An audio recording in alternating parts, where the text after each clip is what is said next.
Hello guys! Today gagawa tayo ng stir fry kangkong with tofu. Ayan, igisa na natin yung sibuyas natin at ilagay yung kangkong. Stir fry lang natin yan.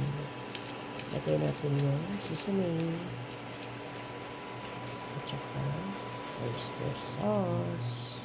At nilagyan ko na yung pala ng garlic. Hindi lang na-capture ko video. Ayan, nilagay ko na yung deep fried tofu natin. Na-deep fried ko na yan beforehand. Ayan, at saka pinipos-mipos na lang natin. Diba? Madali lang.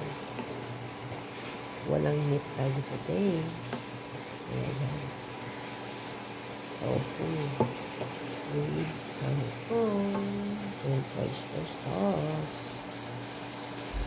Kaya madali lang mag-isip ng paano magpaulam. At saka easy lang talaga ito. Recipe na to. Ayan. At saka mura ito guys. Lakas ang natin.